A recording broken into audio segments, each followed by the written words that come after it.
I'm Cynthia Cox of Cox & Associates, CPAs, LLC, and this is the Nonprofit Minute.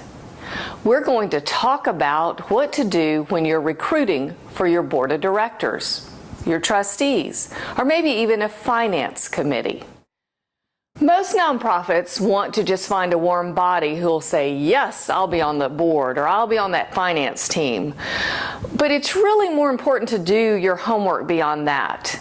You find qualified people to accept that board position, people who are leaders, who are business owners, who know something about finance, who are willing to dedicate some time and effort to be on your board. So once you find those people, you think, my job's done, right? No. It's very important that you train them. You can have a real qualified new board member, but if they're not trained in all the ins and outs of the organization, you really haven't done yourself any favor by adding them to your board. One of the most important things that a new board member needs to learn is what's your mission statement. Your board member is your best marketing tool. They're the ones that are out there in the public as a member of your board, and they need to be able to say the marketing statement for your nonprofit.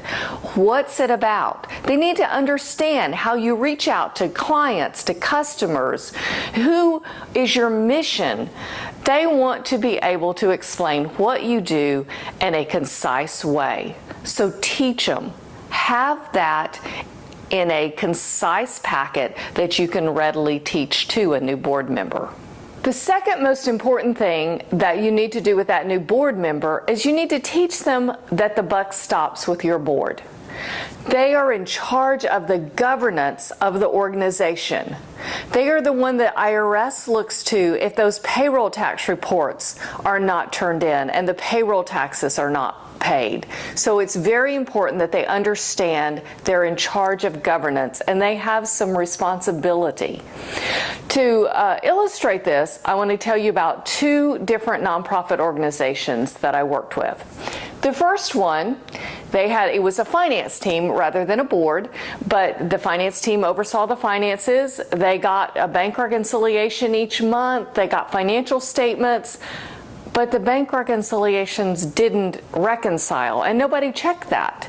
So a CPA comes on board, and she starts looking at it, asking questions, and I don't know what caused her to really look into it, but long story short, they were $100,000 short.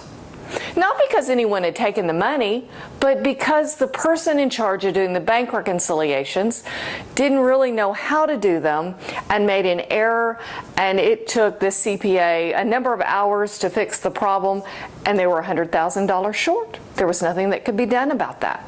In the second instance, it's also a finance committee, and they were very qualified. They also had a degreed accountant working with their bookkeeping, and so there was a qualified group of people all around.